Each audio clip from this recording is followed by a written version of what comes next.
Oh, before we get going, guess what I found out on Monday? Hmm. I have plantar fasciitis, and will have it for the rest of my life.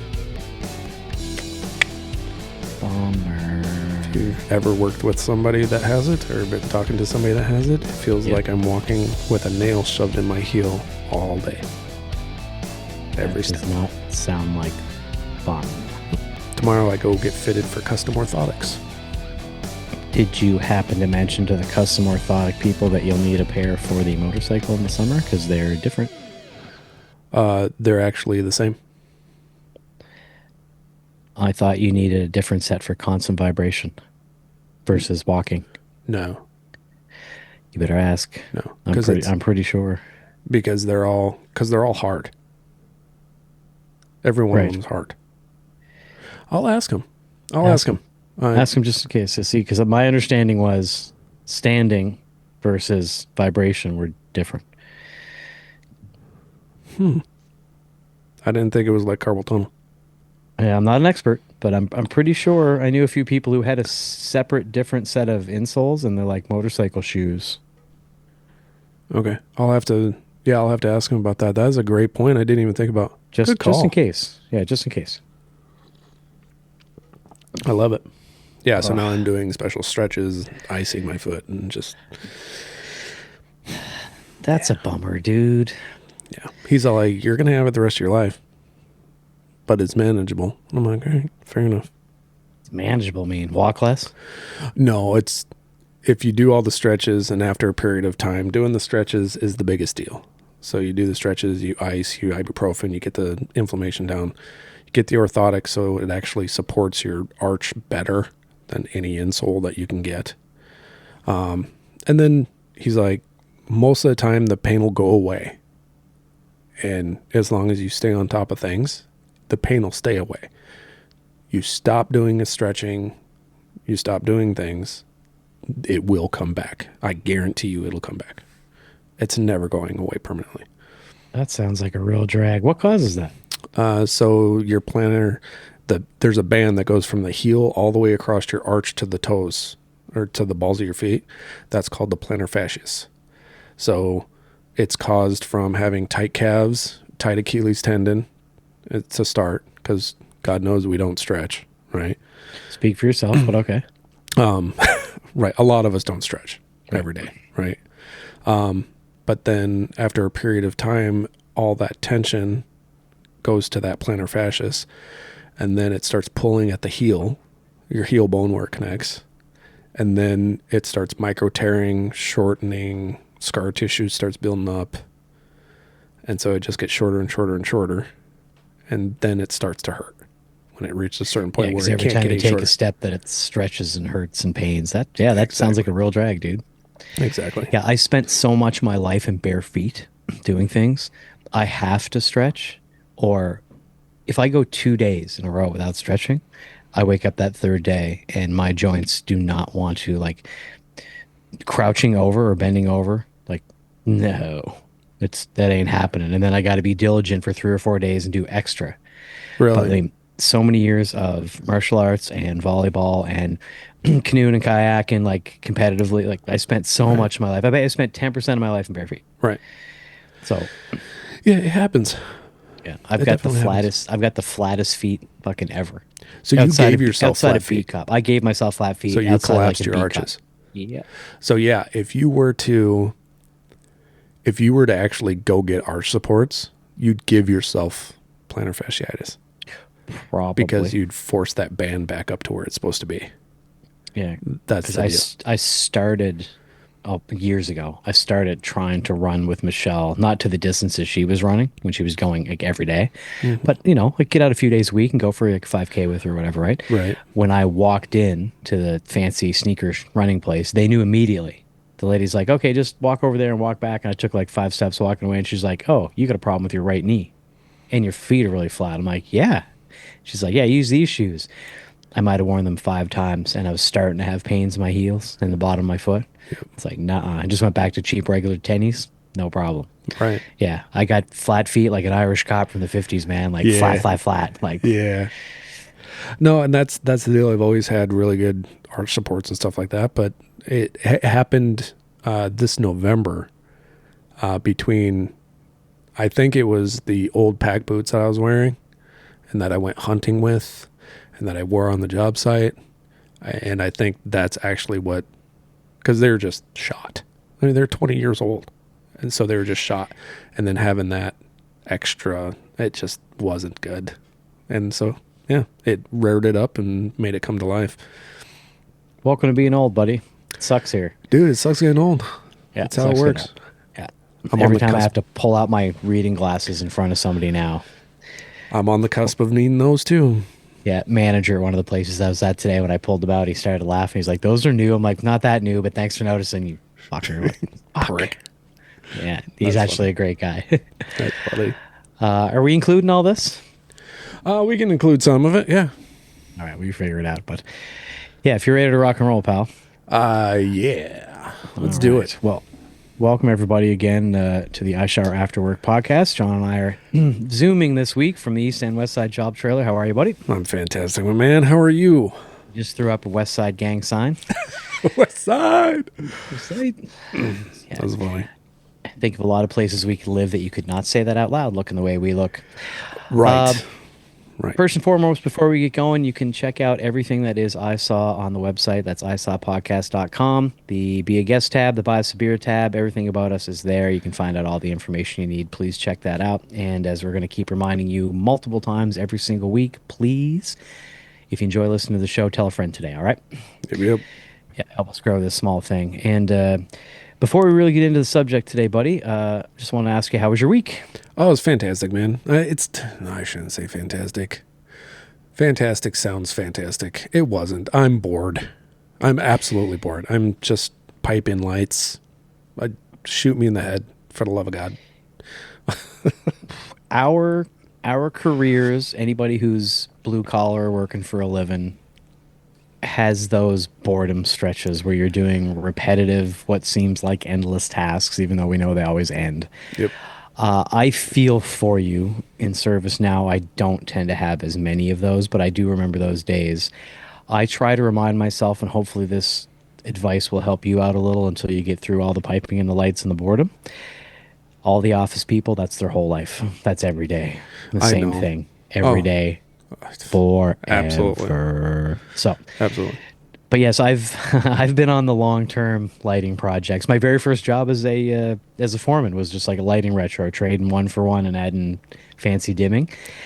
It was a lot of boring weeks of light out, light in, light out, light in, light out, light in, light out, and so it felt like just going crazy. Well, and we have a fancy dimming system and daylight harvesting dimming system, right? And come to find out, we're missing parts. Because why? Because they did the build out for this job 2 years ago, and then they didn't change it when everything updated. So they didn't give us all the parts, and it's fantastic. I love it. I love my job. I really do. For sure, absolutely. Wouldn't do anything else. Best job I ever had. Yeah, I can't believe they pay me to do this. Best job I ever had. Fuck. Shoot me. No, it's good times and bad times. I know what you mean, buddy. How about you? How was your week? It hasn't been so bad, man. It was been... we're in one of those quiet stretches that happen once the world freezes solid. When hell freezes over. Yeah. Anybody living in the Midwest, you know, at the time of this recording, we're getting to the end, and they say we're going to get a break this weekend, but it's been sub-zero, real cold. It's barely going to be above. This is coming up. We're approaching the weekend, and it's barely going to be above zero. I think high is 3 degrees. See, I saw 28 degrees on Sunday. Really? And then into 30, 32 midweek next week, which... I didn't see 32 until next weekend. Yeah, it's crazy, folks. You wouldn't think that sounds Bobby. It's going to be such a break for everybody who's in and out of work vehicles and working on job sites, like after this cold snap. Oh, it did change. Okay, fair enough. It's 27 right. on Sunday. That's a heat wave. That's short weather. Short weather on Sunday. Yeah. I'm looking forward to it. It's going to be minus good. the snow that's going to come. Right. I shouldn't say that word. Yeah, no, you shouldn't say that word. But with that, things do tend to slow down a hair in service. I've noticed over my last few years of doing this. They either don't want to call you out for what could potentially be a bad outdoor job because they know it's going to be a pain or take longer, be more expensive, or they don't want to go outside to look at the problem to then call you and relay and whatever it is. The cold weather seems to slow everything down, and we're in a bit of a slow-ish patch. But why is it, do all of these companies think that when it gets cold and shitty and snowy and blowy and nasty and sub-zero and wind chill of 30 below, 40 below, why do they all think that it's a good idea? That's when they're going to do their parking ramp work. Or the rooftop units. Yeah, why? Why? Come on, people. Pull the head out of your ass. Do us guys in the trades a little bit of a favor and realize that you're sitting inside of a 72-degree office and not doing what we do. Right. Yeah, because I did a handful of them on a small strip mall last spring before it got warm-ish out. It wasn't crazy cold, but it was cold. I mean, these ones, it was such a small unit that when you pulled them off, you were looking down on the business below you. Yep. No ductwork, no nothing. No, it's just Big open hole, air. just feeding down.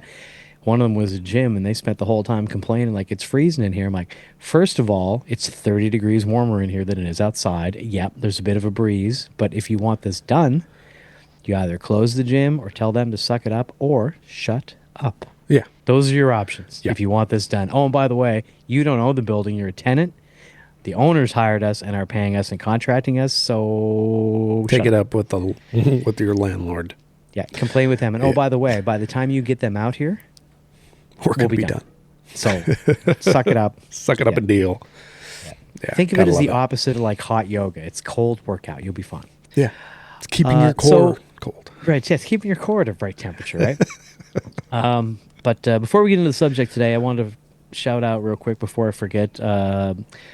Brian K reached out after a recent episode. I had a rant about not liking the cash-free businesses. Yeah.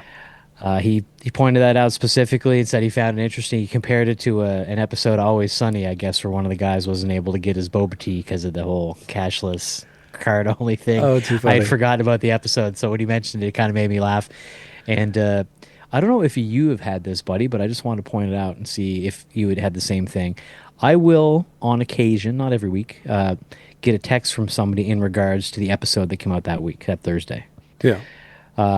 I woke up to 2 text messages this morning, and we are recording on a Thursday this week, folks, about today's episode. They had already been up. They'd already been getting after it. They'd already listened and already took the time to make a comment before I even rolled out of bed.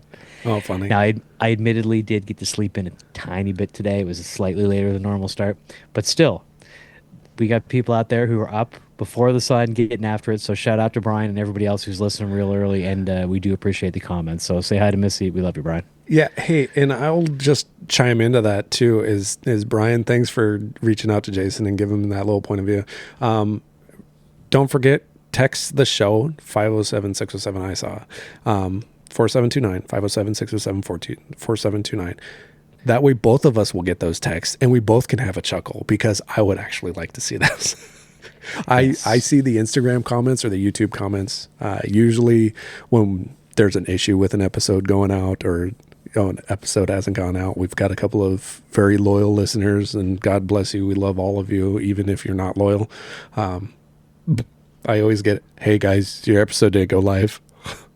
Yeah, I know there's a problem. Sorry. Yes, occasionally they're late or whatever. Like sometimes an episode doesn't work out the way we think it's going to, folks, or it's not timely anymore. It happens, right? Yeah, it's just funny. I do really enjoy it though. Oh, yes, for sure. Yeah, and I agree with you, man. Yeah, reach out to the, because also you can not only text, but you can leave us a voice message. And if you leave those to us, which we've had very little interaction, hopefully it gets better, Right. we will use your audio on the podcast. Yes. And I can tell you, we're a little desensitized, John and I, now, because we've done over 100 of these. But I have called into a couple of other podcasts that I enjoy over the years. It's fun to hear your own voice. Call and leave us a message. Yeah. We'll definitely put it on. Like, Yep. come on. And just remember, it might be a week or two because they're backlog episodes, but hey, we'll squeeze you in. Oh, right, yeah, you'll get in there. If you keep listening, if you leave a good one, even if you're giving us grief about something, like we've said before, Yeah. we take all comers. We've Like got we told thick them. skin.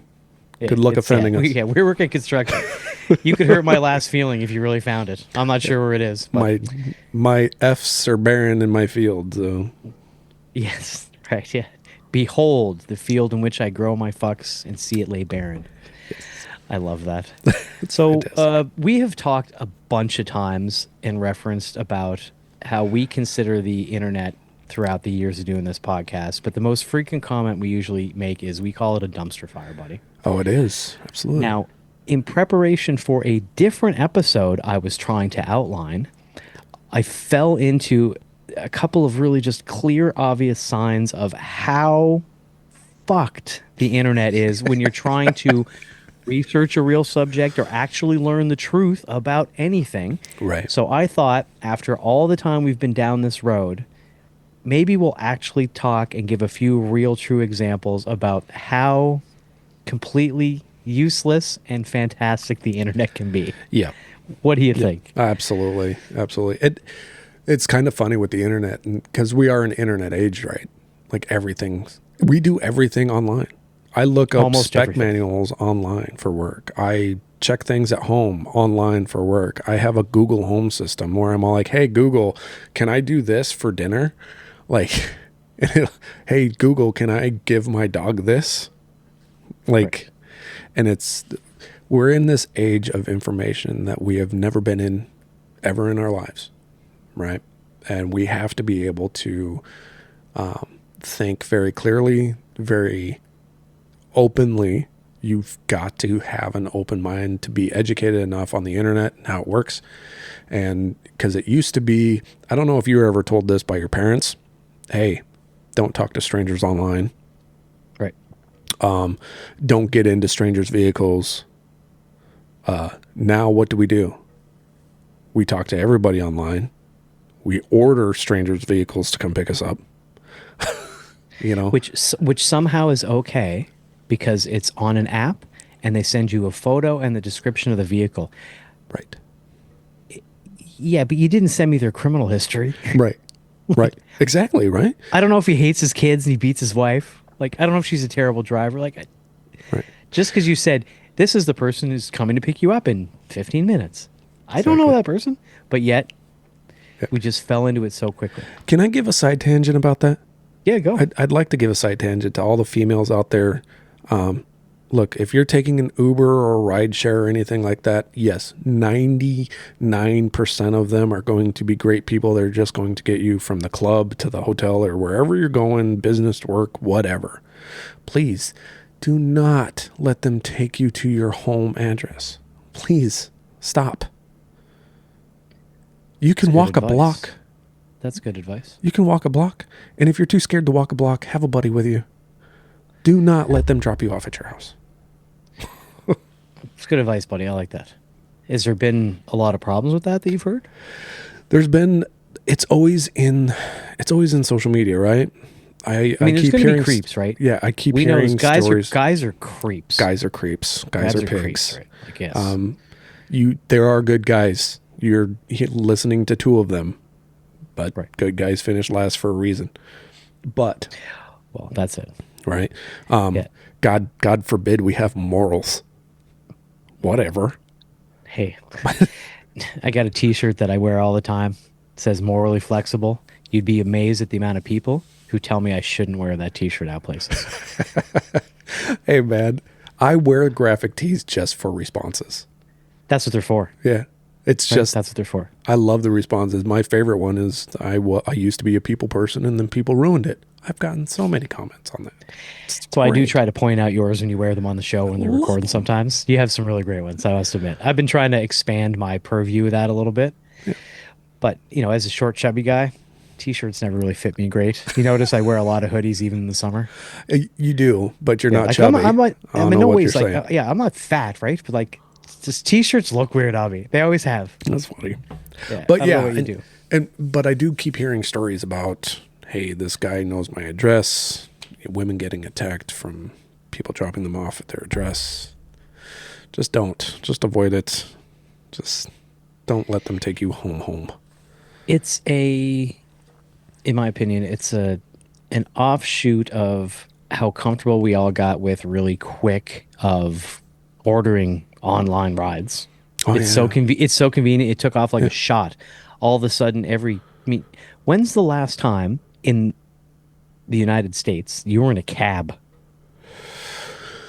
Ooh, Right? Like I haven't been I've in a n- cab in fucking forever. I've never been in a cab Oh, ever. okay, well it's Even when I go to Europe, never in a cab. okay. And they have But great again, cab systems over there. But I've never taken a cab anywhere. I can tell you, buddy, we have great cab systems here. Do we? They Yes, do they still exist? they still exist. They're still out there struggling. Now, I know a lot. I shouldn't say I know a lot of them. I believe quite a few of them are doing both Cabby and Lyft or Uber or whatever. Well, and I think that's because there's a lot of people in the country that in order to make a living, you have to have two jobs. Yes, and the convenience factor of so here's the it's not even the convenience factor of having an app. All the taxi cab companies could have started up an app, right? Oh, they definitely could have. They were so They far could have, right? behind the ball. Right, because the difference is I can pre-order and it's coming just to pick me up and the person will ask me my name, or I can go out onto the curb leaving the airport and wait for 5 minutes or 10 minutes trying to wave down a taxi. Right. Right. I don't want to do that. I just want my taxi to come pick me up, and that's what Uber and Lyft is. Yeah. Dude, when I was in London, right? Like it's very elegant over there. They're called black cabs. Right? And they're these little small tiny little black So many jokes, cabs. so little Right. time. Right. So many I know. jokes, so little time. I know, but Go it's ahead. like an extra level. It feels luxurious. It feels like somebody's going to be rolling up to pick you up in a limo. It's just this little itty bitty car, like Right. It's just a little black taxi cab, black and white checker cab. Like, yeah, right, for sure. right. Ah, good tangent, buddy. I like it. Anyway, moving So, on. yeah, The moving internet on. is definitely a dumpster fire and can be very dangerous. Yeah. So when I say that in the terms of what we're going to talk about today, I'm talking about being able to get information regardless of what you're trying to find information on, and being given so many different, drastically different opinions in a quick internet search, and knowing how to find what you need. Can you find what you need? Are you stuck in an echo chamber? We're going to talk about all of it, right? Right. Now, let me say up front, I realize that we are guilty of misinformation sometimes and not giving perfect fact, but we're also here as entertainment and not a news information source. Right. And on top of it, we're human, right? And we are always more than willing to redact what we've said. Yes, 100%. like it. Yeah, my brother has called us out. Some other people's called us out. Facts we got wrong, or they just simply didn't agree with. Like, great, do that. We're here to entertain you. We're not here to be a trusted news source. Like, And the episodes that we do take, because there are a lot of episodes that we do actually do a lot of research for, right? Probably not as much research as we could do, but also we don't want it to be a 4-hour podcast episode diving into micro looks at everything. yeah, we're not trying to get into those little details. Right. So, let me give you a quick bit of backstory here, buddy. What I was trying to do was, when I was researching, recent episode you had mentioned about getting rid of the penny. We were talking about finances and stuff like that, right? And I said I thought that less than 1% of I actually specifically quote was, I bet my life on 1% of transactions or less were cash these days. Right. This is the information I was trying to dig into to go, okay, I should back that up. Let's have a whole episode. Let's see what the cash transactions versus all the other payment formats really are. Right. I immediately scrapped the whole idea after about 20 minutes of research and went, no. I'm now putting together an episode about how fucked the internet is. My first that is example so is going funny. to be the cash versus no cash, and then we're going to get into some other ones, all right? Okay. So let me lay it out here for you. I've got two different, this is the AtlantaFed.org, so the Atlanta Federal Consumer Agency, I think is what it is, and then FRSB Services, which is the Federal Reserve. Federal Reserve. Okay. Yep. I go on to the Federal Reserve website, and in 2024, we could get into some real details here, but we're going to bebop around a bit, folks. 7%, according to them, of transactions were cash. Yep. 7%. So that's for the entire year of 2024, according to the federal. Excuse me. What is so funny about this, Jason, is if you look at this page, and I'm going to put these links for all these in the show notes. If you look at right above that graph that you see, it says the graph shows 7%, but right above it, it says in 2024, cash accounted for 14% of all customer payments. Okay, right. Okay, on the same page, within 5 lines of each other, digital lines, there's something that disagrees. Okay, so that was that. Oh my God, that's the federalreserve.org. Now this is right. Yep. We bebop over to the one from Atlanta, and that says that payment systems used by consumers through October 2024, that cash was 83 out of, so this was the percentages of customers, that 83% of people had made a cash transaction in the last 30 days. Oh, okay, yeah, that could be buying a lottery ticket. Right. Like, Could be, that's what I'm saying. That doesn't count, right? But this is a perfect example of what I'm getting at. Right. You have to dig into the exact details of how they're saying it, right, and then compare with what. There's no apples to apples comparison anymore. Mm-hmm. No, there really isn't. Do you think that's because of just the amount of information that we have access to, or is that solely like bias? The problem is, buddy, it's both of those things at the same time, which doesn't double the problem, but of some factor of magnitude compounds the problem and multiplies it. Right. Because you get, tell me if you think I'm missing one here, because I was trying to get this coherent thought together before we recorded today. You get true information, you get lies, you get information they believe to be correct from their perspective, you get information they believe to be correct from a different perspective, and then you get idiots who don't know what they're talking about. It could be any number of those things mixed together, and then you can also throw in political agenda, social situation, the echo chamber that they're in. I'm going to talk about echo chambers here in a little while. Yeah, we definitely are.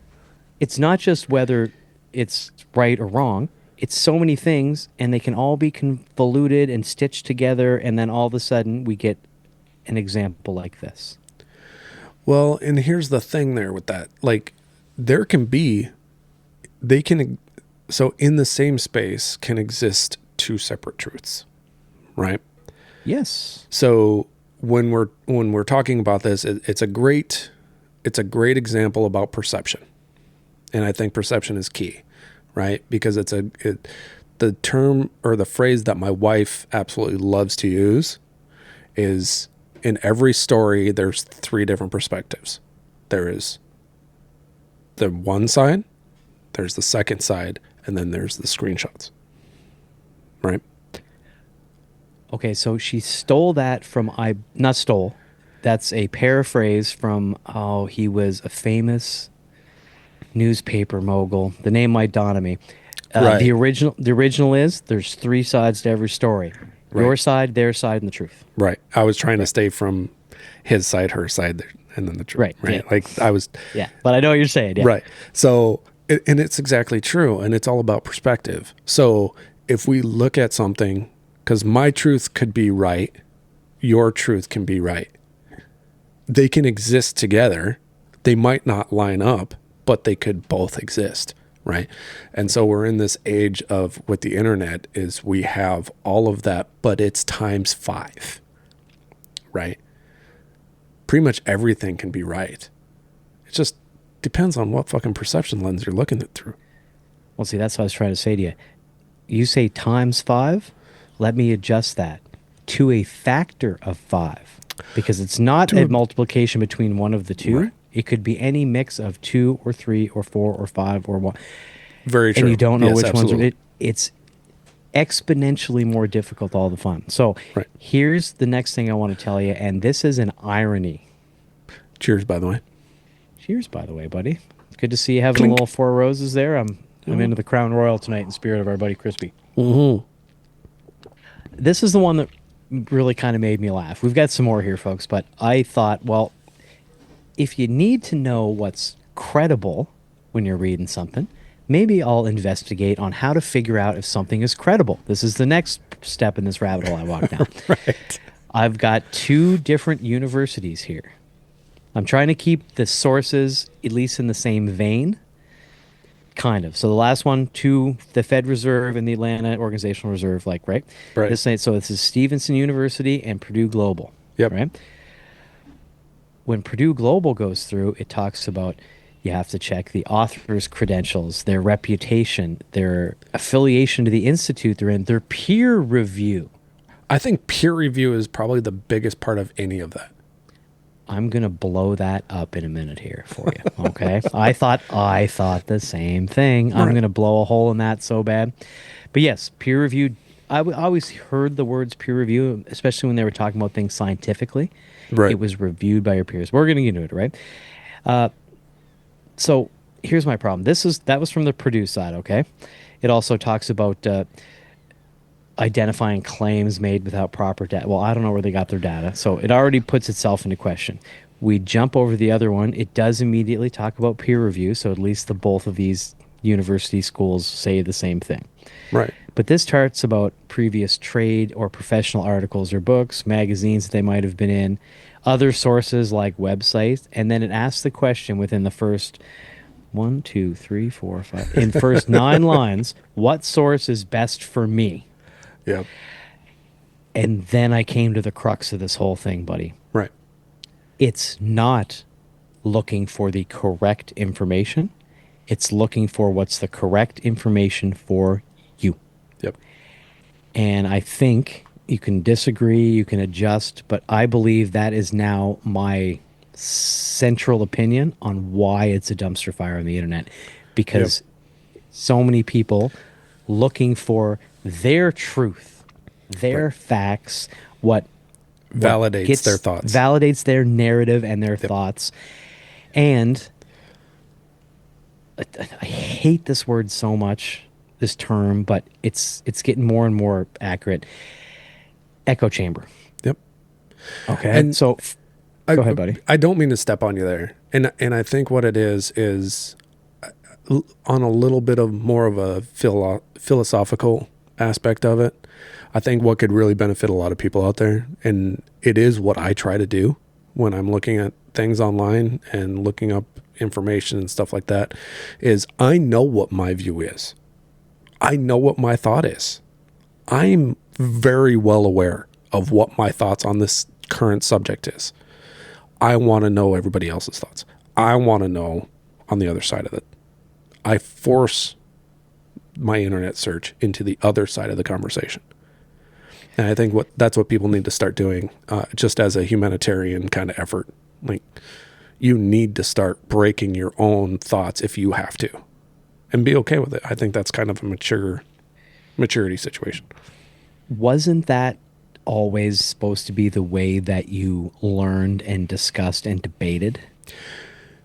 There you go. Openly listen to the other person's point of view, take it in, analyze, and then come up with either a coherent response to why you still believe your position is more beneficial than theirs, whatever you're talking about, or you ask clarifying questions. And be okay with changing your mind. For the love of God, we're adults. That's going to be the whole thing at the end of this. You caught it early, right? My Sorry. whole fun. Jumping No, don't ahead. be. No, it's good because that's what I want people to get to immediately. Be okay with changing your mind. Be okay with maybe learning something new, or just maybe consider that occasionally you're totally wrong about something. Yep. It is possible. It is possible. Right. A lot of people, I have to assume, that's an uncomfortable thing for most people, I would think, to find out that their belief and position in something was incorrect. It is, you're 100% right. I will agree with you. I think it is very, we used to like the term, it's a reality check, or it's a shock effect, right? Culture shock is what we used to say. when something doesn't align with what you previously thought, and then all of a sudden you're like, oh God, am I the same person that I used to be? No, you're probably not, because now you're educated, right? Thank God you're not the same person you used to be. We should never be the same person that we used to be, ever. I mean, unless you're on the downhill spiral, right? If you're heavy duty into drugs, or you get into a criminal life, or you're an alcoholic and you're on your way down to rock bottom, that's obviously not great. But right. for most people, you should be trending in an uphill, more educated, open-minded world perception. You would hope. Right. And I think that's the problem. Come back to the echo chamber side of this is we live in a world of echo chambers, right? Perfect example is kids. If I may, buddy. Yeah. I'm sorry. You remember your thought, kids. I just wanted to throw it out there. There are definitely people who are like, what the fuck are they talking about? Oh, sure. An echo chamber. So a social environment where all your beliefs and thoughts are reinforced by the people around you and the media and social media that you get fed. That's an echo chamber. The things that you believe echo within your small worldview and just reinforce what you think, because that's what you hear and see. And okay, so that's an echo chamber. Sorry, folks. Perfect example is a girl is in her friend group and she's dating a guy, and then they break up, and then it could be a mutual breakup, but she wants everybody to think that he's a dick. She's going to tell all of her friends of the horrible person he is, and they're all going to agree with her, even if they know the different side of it. Even if they know that she's a bitch, they are going to agree with her because that's her echo chamber. Right. Everything is reinforced and validated. I'm incredibly happy that you picked a really small example of that, because yes, that is a perfect example of a small personal, interpersonal echo chamber amongst a group of friends. Mm-hmm. And a good reason why it happens. Yep. A breakup, it wouldn't even maybe a breakup. It might have been two of the friends in the group had a fight or an argument about something. Yep. One of them breaks off, and then all of a sudden part of the group just says, yep, absolutely, that person's a jerk. Now, without knowing full information. Without knowing full information, or really doing any research other than outside their own group and what they all believe, right? Right. Then ramp that up to socio-political, global, economic, government events. Just start expanding that bubble out to everything, right? It ain't a fight between two friends. It's stealing oil from Venezuela, as an example. Yeah. Just saying. Right. Not that that's happening, but you know what I'm saying. Exactly. And I think that's important when we talk about echo chambers and stuff like that, is when you look at your internet feed, there are ways for you to change what's being fed to you. There's ways to change your social media feeds. It takes effort, but look, simple fact, if you want to be happier in the world, I can tell you how to be happy, Jason. Perfect. I can tell you exactly how to be happy in your life with your social media feed. And this applies to everybody. No, you don't have to turn it off. Social media is a fantastic tool, right? It connects people. I don't want anybody to really shut it off. I think taking a break and being okay with setting your phone down for a minute is fine. You know? Facts. Hey, set your phone on the counter on Saturday morning and then leave the house, right? And be gone all day. It's okay, right? No, it's simple. Open up any social media platform that you got. Google search cute dog videos, and then like the first 10. Share a couple with your friends. You will completely change your feed. Completely. In a heartbeat. Just like that. I like where you're coming from. I do. Anyway, so side tangent? There's no side tangent. This is going to be a few side tangents here. I wanted to spin back to something that you mentioned earlier and we'd kind of brought up. Yeah. So the scientific process of what they call peer review. Oh, yeah. Let's get back on that subject. Yeah. So if you want to put a scientific paper out, regardless of what you're talking about, it could be geometry, it could be archaeology, it could be socio-political, it doesn't matter. Anything in the sciences. If you want to have a paper published, you need to have what is called peer review, which is as simple as it sounds. It needs to be reviewed by your peers. And in this particular case, it would be subjecting all of your scholarly work, specifically the thing you're talking about getting published, to the scrutiny of experts within your field. Yes. That is a peer review. If I'm an archaeologist and I say, I think this is this and this is this old, I need to give that paper to other people in my field. They need to review it. They decide if it's quality and should be published, or they don't. Yep. I have two giant problems with this process. Go for it. It also, if it's not double blind, which means you don't know who wrote the paper, which a lot of times they won't do because they don't want random people who don't have fancy university degrees to be able to publish papers. So blind peer-reviewed studies, I looked into it, are extremely rare. Yep. Not only do you have to know who wrote the paper, but the person who wrote it needs to know who is providing the peer reviews and whether the review is positive or negative. Yep. So if you give me a review at work and it's negative, I get to know who gave me a negative one, who gave me a positive one. It's not anonymous. Right. That's a fucking problem. Right. Because I might give you a shitty review and not let you get this published because I don't like you because of some reason. Right. Right? Or, back to the echo chamber thing, the guy who works in the office next door hates you because of this and came over and said, hey, we don't want John's paper published. John's a prick. Right. He snubbed me at the dinner 3 years ago, whatever, right? Right. But on that note, buddy, I saved a peer-reviewed study that I wanted to run by you to show you the ridiculousness of this system if you're interested. I saw the headline when you linked it in the deal. I'm chuckling inside for a very long time. So there are, I'm going to have a drink before I get going on this, folks. Give me half a shake. Yeah, uh-huh. So I will tell you, this is from wweek.com, but I found this source a bunch of other places. I heard it on podcasts. This actually happened. Now, it was originally from 2018, but as I did a little research, there are some other instances of this sort of thing happening. This was just my funnest, grossest example I could come up with.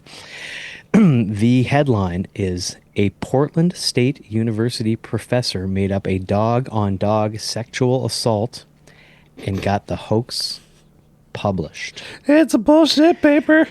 Okay, so for everybody who doesn't know, and he's gotten a lot of press, and God love him. He was a Portland State professor. So Peter Boghossian, he's been on lots of podcasts. If you listen to any of the big famous ones, you've probably heard him talk. His regular visits to the Southeast Portland Dog Park, where he took his own dogs at the time, he put together an outlandish claim with two other, he called co-conspirators. Co-conspirators. A research paper that he sent into. Now, I admit, I believe he took a little advantage of whom he sent this to. He knew exactly who he was sending it to. Not the gender he sent it to, but the type of paper that he sent it to. It was to a feminist geography journal called Gender, Place, and Culture that accepted his published paper and claimed, among other things, that they had tallied the rate at which Portlanders had to intervene in more than 1,000 dog-on-dog sexual assaults. I'm going to say their names. They're two co-conspirators, Helen Pluckrose and James Lindsay. And I've also heard James Lindsay talk. He's great. By the way, I'm doing this. Yes, standing O for this. The paper was a complete hoax. So there were 20 papers submitted to the academic journal that year. This was one of 7 that were accepted. That's amazing. This is the kind of thing that concerns me. They say, in the 2 that we just looked at, the universities, colleges, look for peer-reviewed studies. We just pointed out, we're a couple of just dummy blue-collar construction workers, a bunch of holes in this peer review system, and I did 45 minutes of internet research. Yep. Well, what is so funny, like, this gentleman teaches philosophy. Yes. Right? He is a philosophy teacher, which means he is already thinking well outside the box of a lot of things. Yes. Right? Like, having the ability to put this together, I want to be the fly on the wall of the conversation that happened between him and these 2 other people when they were thinking about doing this, when they first come up? Like, what was it? Hey, guys, you know what we should do? We should really fuck with the community and just post a paper about dog-on-dog sexual assaults. So he does bring it up about why it happened. He wanted to pick something that he called morally fashionable. That's his quote, not mine. Yes, any sort of sexual assault, we can agree, is horrendous. Oh, absolutely. Terrible. Absolutely. But the thought of taking it from that to dogs trying to hump each other at the dog park and make it out like it was a horrible social condition that was taking over dog parks is so funny to me. Like, so funny. Okay, so here's my thinking outside the box. Okay, yes, was the paper a hoax? Absolutely, right? Do you think in the wild of natures we are the only species on Earth that think as sexual assault? Think of the term sexual assault. Because I'm saying the dogs are just like, dude, I need laid. Get over here.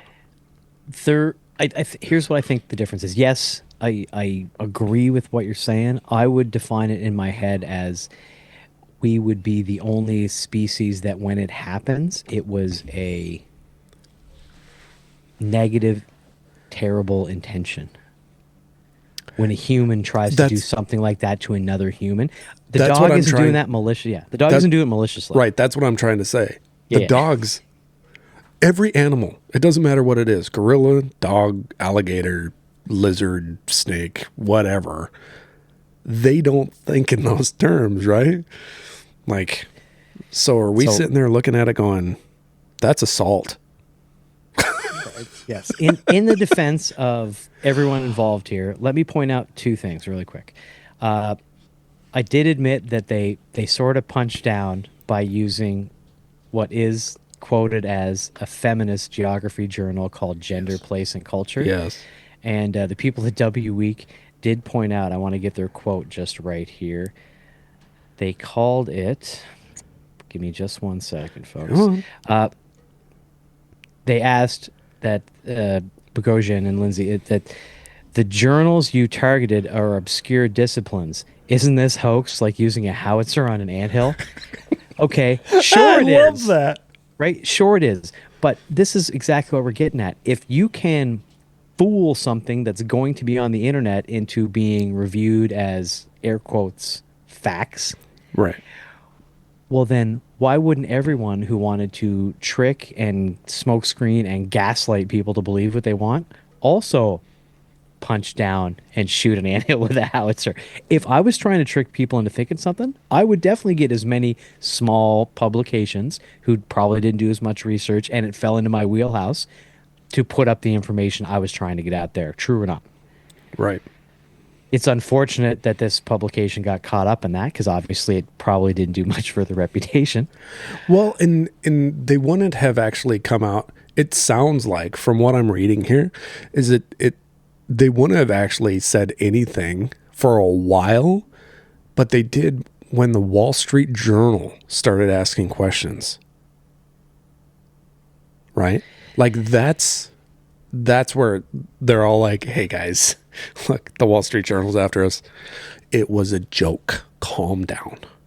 Right. Yeah. The problem was, not problem, that you bring up a perfect point. It was that the Wall Street Journal came to the people who wrote the hoax article that got peer reviewed and published and started asking them questions. And then the people who published it heard it after the fact and went, wait, what? Right. So not that we believe the Wall Street Journal, because we've talked before, even all the bigger organizations are subject to the same mistakes of putting out the information they want and trying to push a narrative and things like that, right? Yep. It's not like the Wall Street Journal is the beacon of truth out there or anything. But it's a bigger news organization than the Gender, Place, and Culture, which I assume is a pamphlet of some kind. Right. I doubt that's a monthly multi-page ad magazine. We should look it up. I'm going to look that up right now. Okay, look that up right now. I'm going to assume that's a reasonably small publication, but maybe that's my echo chamber, Maybe. right?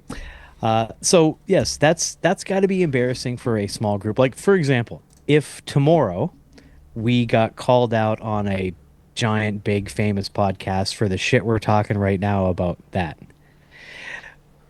it would be it wouldn't be embarrassing for us because we're a small little podcast who puts out an episode a week or whatever, right? Right. We're not putting out a magazine that goes out to thousands and thousands of people, which again, I assume they're at least that big because they had the ability to take in and peer review studies and publish them. What are you Right. finding, buddy? It is okay. So, so what it says about under their about page, right, of the gender, place, and culture, is the aim of gender, place, and culture is to provide a forum for debate in human geography and related disciplines and theoretically informed research concerns with gender issues.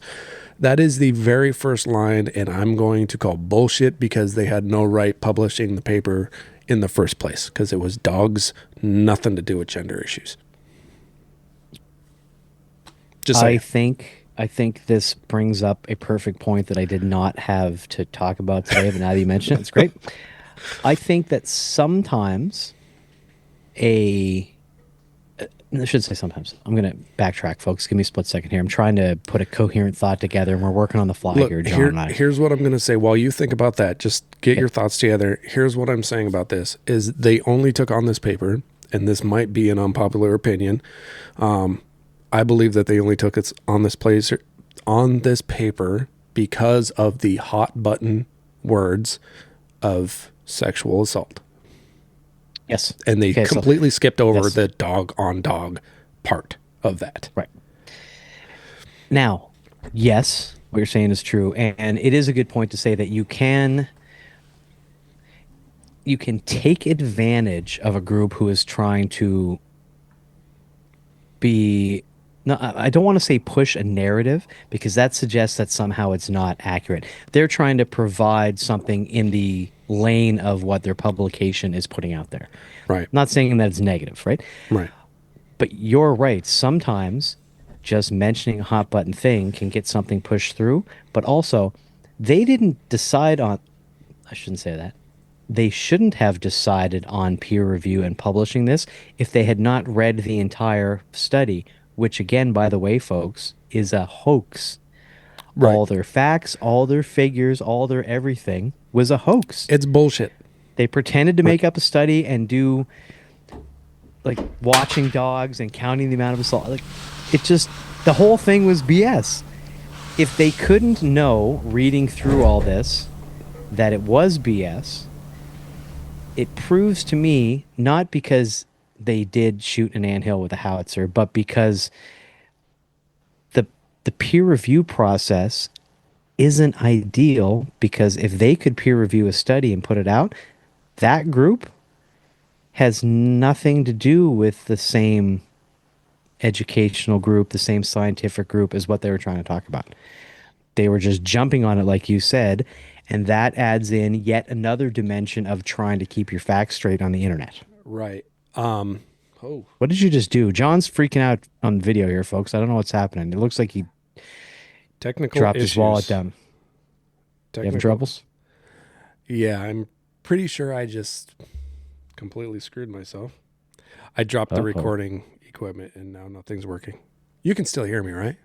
I can still hear you. Fantastic. That's all I needed to know. Yeah. Wow. Did we maybe just lose all this for the first time ever, folks? You might be here for a first time in the history of the ISOP podcast. We might have just lost everything we said. I don't think so. Oh, there it is. There it is. I got it. Okay. Yeah. I apologize right now if there was some horrible audio that I wasn't able to clean up. Oh my God. That might All be right. bad. Yeah, theoretically, folks, if we just lost a speck of this, Right. it happens. Technical difficulties. We're back. Yep. So I would agree with you on that. The deal is I will give this company, the Gender, Place, and Culture, I will give this team kudos. They are doing some pretty pretty important work when it comes to feminism and women's studies and stuff like that. Good on you. I think we need you. I think you have a place. But I think somebody in your organization may have or may not have dropped the ball and not actually done their work.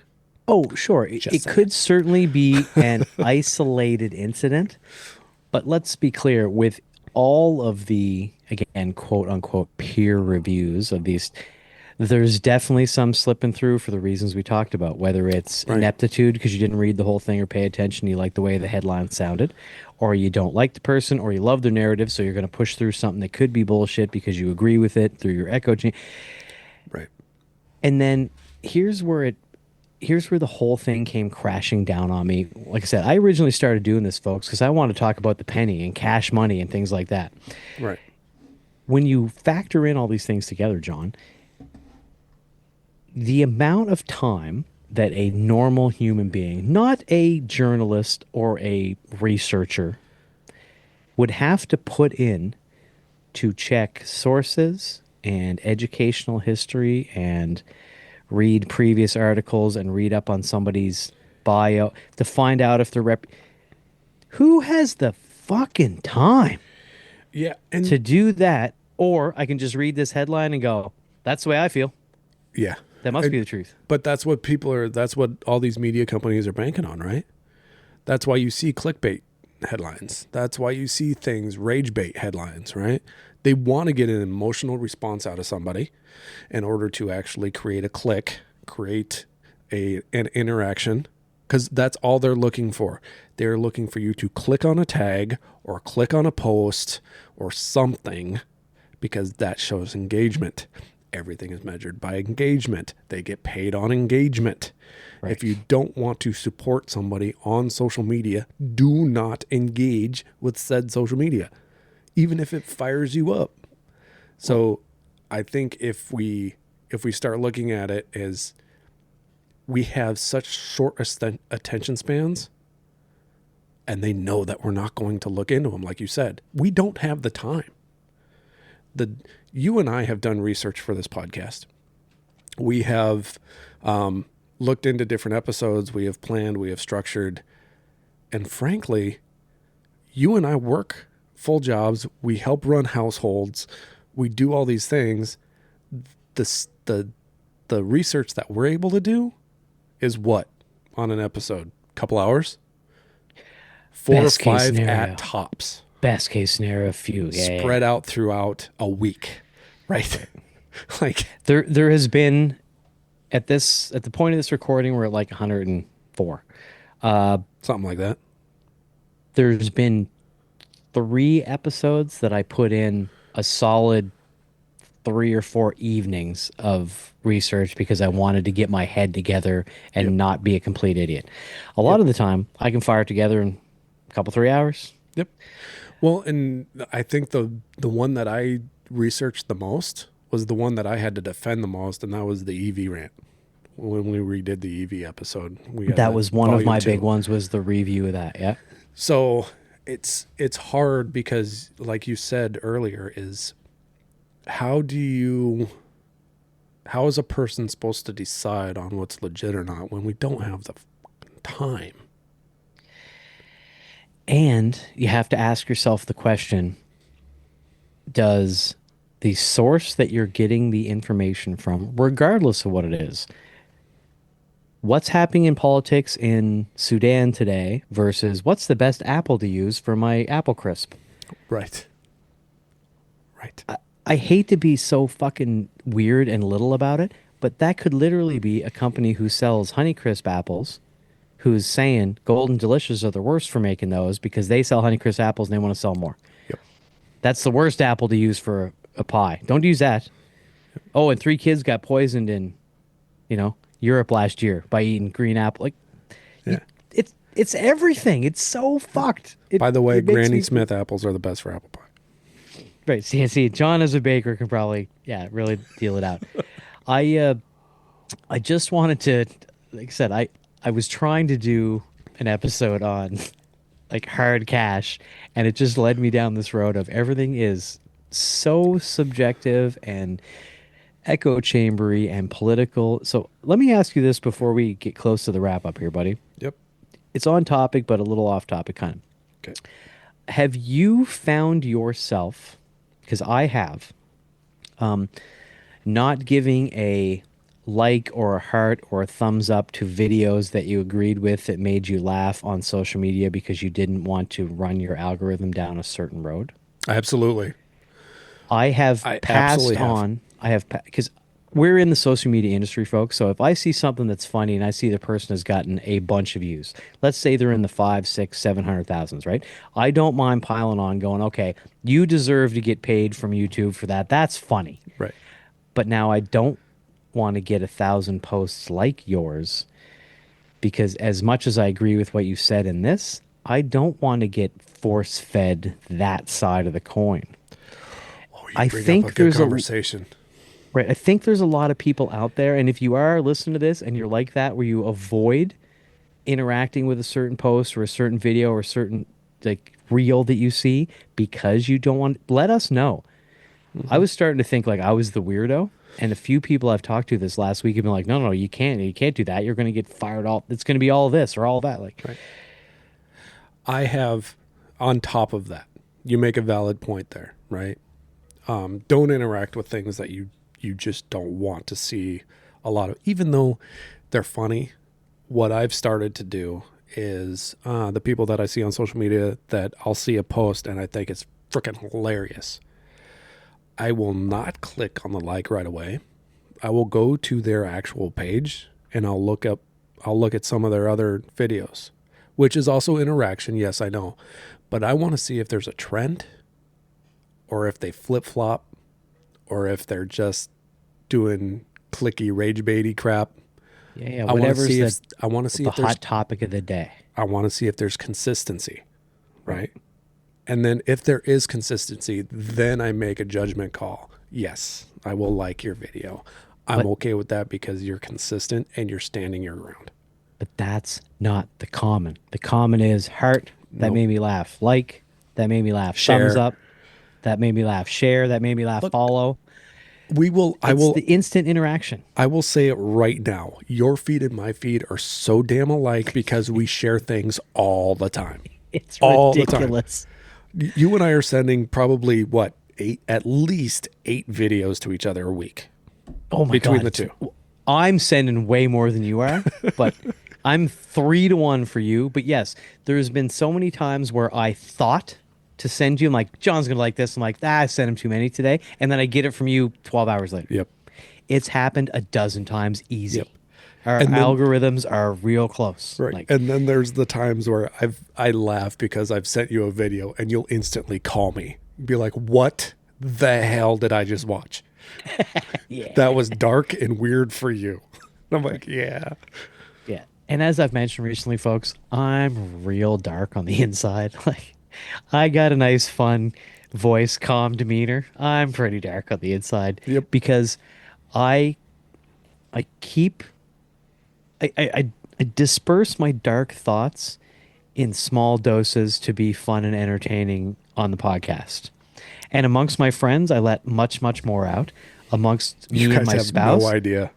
right? Amongst me and John, I let even a few more out, and then my spouse gets the most. Yep. She hears the real dark thoughts that cross my mind. Fortunately, she's married to me, and we're stuck together. Yep. So she gets to just roll her eyes at me occasionally and go, okay, no public for you today. Let's just stay home today. Like, let's not take you to the bar. The deal is now she's an accomplice. She knows. She's bright. Yes, Leah. She knows she doesn't want to take me out when I got certain thoughts in my head. Because I even did warn her. So what? At the time of this recording, buddy, it is the 29th of January. I already recorded it last night. Or not recorded. I already told her last night, hey, any hate or animosity we have amongst each other over the next 3 weeks, that's not personal. You didn't do anything wrong, but it's just the way of the world because my country and your country are now going to be facing off in the Winter Olympics. And it made her laugh, right? I didn't mean it. That's We're not good. really against, but it's that sort of thoughts that Yeah. cross my head that she's just like, I'll gaslight her a little bit and get her spun up more like, oh, wait, what the fuck did I do? And then I say something stupid like the Olympics. I promise you, I'm sending you videos of us stomping you. Just saying. I promise. Listen, man, I'm willing to go out on a limb here right now. John wasn't able to make it to the pumpkin loaf cook-off. Yep. I think he was scared. For everybody who's listening who knows what we're talking Dude, about. I threw out my I think he was back. worried. He Shut said he was up. sick or busy We're or bringing I don't that remember what up his again. excuse was at the time. I threw out my back. I can hardly walk. God damn it. Apparently you can't I'm mix old. pumpkin with flour and sugar when your back is thrown out. I guess It's driving an hour and a half to the event. that was Piss also kind of an off. issue for you. Hey, I'm going to give you shit. I I'm gonna give you made shit for 4 everything. loaves of bread, pumpkin loaf. I made 4 loaves to dial in my That's what the internet recipe. says, but I don't see a peer review with proof and studies that you bought the flour and that you mixed the ingredients. I saw no social media posts of you doing this. No, you're right. You're right. There was no record. There's no official record on my echo chamber stuff. See how it could be, folks? It's as easy as that. I'm pretty sure Ripley has a more engaging Instagram page than my personal pages. All right, listen, dude. Now that you say that, I'm going to say that. I'm going to talk to you about that real quick, and then we're going to wrap this up. Yes, And she is in my echo chamber. I have made. I've had not a ton. I might have made personally on my social media. I might have made 80 posts in the last 2 years, maybe. Less than that on I saw because I'm not good at it, folks. And I may have made 30 for the dog for Ripley. Hers are the top 3 engagements I ever got, totaling at 7,500 and over 11,000 views. Yep. It's just a dog. Dogs are great, man. It's just a dog. My like dog's nobody got more interaction than I got. right, all the effort we put into this, and that shows you that's the perfect example of the echo chamber algorithm, what you get pushed. My dog. So I'll tell you what it is, folks. Maybe you can look it up. You can probably even find it. When she jumps to go run off a little wall or a little something, she stretches her legs out like a superhero. Yeah. Front legs out in front, back legs out in back. I put it to the sound of the Superman theme. Yeah. I don't know what it was, but that resonated with people, and all of a sudden, boom, blows up. Dude, when she does that, I will 100% say this. When she could be jumping like, I don't know, let's say 4 feet away. She gives it 100% for that 4 feet. Like, there is no 0. There is no 50% every time she jumps. It's all or She's nothing. All go, no quit. She's adorable. If you are listening and you're not following, her Instagram is Ripley's the name. Yeah. Her name is Ripley, plural. Ripley's the name on Instagram. Check her out. She's a cute little shit. But yes, I want to sum this up in a negative way, and I'm sorry to do it. Maybe you can make me feel better, man. But after I went through all this and went through, you can't trust the information, and the sources are all screwed, and they all have their own agenda, and you don't know what the algorithm are doing. I could go blah, blah, blah, blah, blah the whole way down the line. I think we're fucked. What do you think? How do you get real information that you can believe? Look, Ever. the honest to God part of it is if you're going to, the way I see it, right? If you really feel that intense about something that you need to find out information on, spend the time. You can spend the time, chalk out the time. You know what? Don't go to the bar with your friends. Don't hang out for the weekend. If you want to deep dive on something and actually get factual information, you can find it. You can definitely find it. Just make sure that you're doing it right. Make sure that you're questioning your thought process. Make sure you're questioning your beliefs, because the only time that you can actually grow and engage and become intelligent is to question your own belief system. It might be at the end of it, you might end up just going back to your belief system and be like, I was right. Or you might just be like, oh, shit, I got to rethink some things. There's time. There's time. You can find it. you can admit though that you have a reasonable attitude and inquiring mind because we want to do this to educate people. I mean, part of our whole process here of having a podcast was to, yes, entertain, but also maybe once in a while make you think, teach you a Yeah. thing or two, let you know the blue collar trades, working for a living is a good. You have a reasonable attitude. Most people, I keep saying most, and I'm trying to stop myself, folks. There are quite a few people out there who either don't have a reasonable attitude, or even if they do, simply don't have the time. Everybody's got the time. Everybody's got the time, Jason. It's priorities. Are you If going to put watching the movie over priority? That's your decision. There's nothing wrong with that decision, though, right? Let's say, devil's advocate, buddy, all right? I didn't want to go this way today, but I'm going to anyway. Yeah. You want to know what's happening currently in, all right, let's say Russia, Ukraine. Okay. Okay. Yeah. But Sally got to go to basketball, and Johnny got a concert at school, and you got a presentation due next week, and your spouse is having a hard time at work and needs a little extra TLC. Oh, and also somebody got to go get the groceries. And a lot of people are going to see the landslide of things that they need to do to get through this week. Mm-hmm. But they want to understand what's going on when they go to work and talk to people, or just so they know how they should vote in the next election or where they should spend their money if a company is corrupt. But they're not. And then they fall back on the echo chamber we talked about. And it's kind of the big reason I wanted to get into this today is that it's so easy to fall into that. Yes, what you're saying is 100% true, but what we need to do, you and I, right now, before we wrap up, is to try to solidify a better explanation to people of how to take the time to research or educate yourself a little better within a limited scope of free time to do that.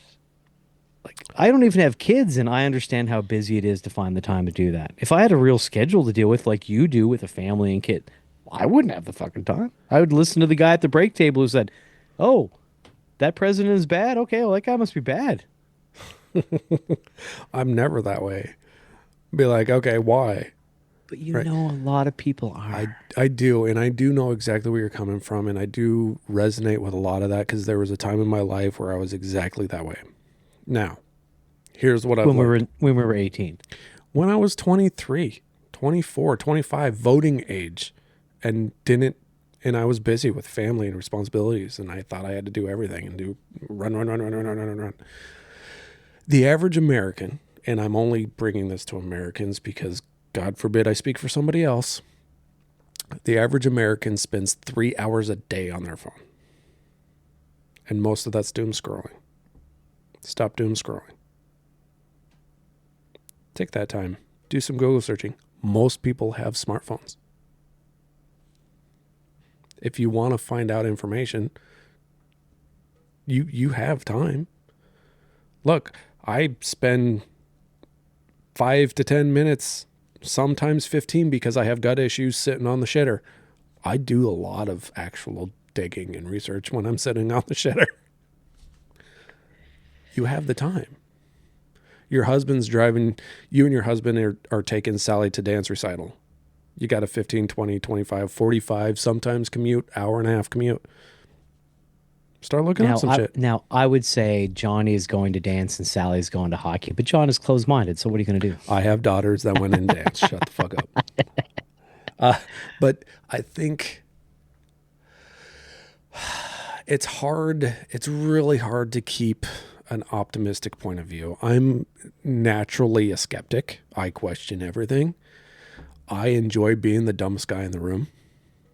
If I'm the smartest guy in the room, we are in serious fucking trouble. Let me just point that out. But I like being in spaces. I put myself in spaces where I can learn. Jason, that's one of the reasons why I enjoy doing this podcast. I get to learn some shit. It is great. We have to do some research. I get to learn some shit, right? We're not forced to stay in our echo chamber, right? We get to look at and use this platform to tell people about multiple sides, unpopular opinions, devil's advocates. Yeah, but what do we say here? Like, we get to have those bantering rants. I think we are fortunate for being in that position, but I think for the people in general is, if you really need to be passionate about something, if you really feel that you are passionate or that you need to learn more about, say, Russia and Ukraine, you're either going to find the time or you'll find the time when you get a minute. Yes, you get busy, the schedule gets hectic. Guess what I get to do? I get to put on my boots every day and I go to work. And in my free time, I look some shit up. I asked you the question and you answered it very well. I appreciate it, buddy. That is a great answer for people who are busy. Take the time. All right. I'm sorry I took a long time to get there, but No. Sometimes we got to take the time to have a coherent thought. As I said, folks, it's I mentioned in our 100th episode that we're gonna dig into some deeper stuff over the next little while. We're gonna try to reach out. We're gonna dip our toes in some of the more complicated issues a little bit. I appreciate that you can be honest and say something like that, because my thought was, and I wrote it in the notes here, it's unfortunately still how I feel. So I'm going to say it verbatim as I wrote it, but you can do your best and try with the limited time you have to follow up on the sources of your info. Good luck. Yeah. Really? The more time that you can, so I guess I would say the more passionate you are about understanding something, whether it is Russia, Ukraine, or the best apples to use in the pie or the crumble, the more time that you can spend to get more sources from varied locations, it seems to me that's the most likely way you're going to generate an opinion that is least accurate, where you can base it on as many sources as possible. I'm just a little pessimistic because I believe so many of the sources are biased. They are. I don't believe anymore in true journalism where it's to educate the masses with the truth. Right. And that makes me a little bit bummer and sad. I hate to end an episode on bummer and sad, but I just don't believe that they care about that. I think they care about what you talked about, clicks and engagement, and I don't think they care about the truth. I really don't. And the few that do, and there's certainly journalists out there and researchers who want the truth. It's what they really, really, really care about. They're going to get lost in the weeds. Yeah, they get lost in the noise. Not so much, just everything is so much louder than they are. I was just having that conversation with the wife too. There is zero, back in the day, there used to be, you could actually have true journalism. There was just news outlets. It wasn't one way. It wasn't another way. It was just the news. It used to be just the facts. Yep. Now that we have actually spread so far away from that, you can't find a single news outlet that isn't biased. Not one. In one way or another, everything is inherently biased. Everything. So the best thing that I can say to people with the statement that you just said is good luck, good luck.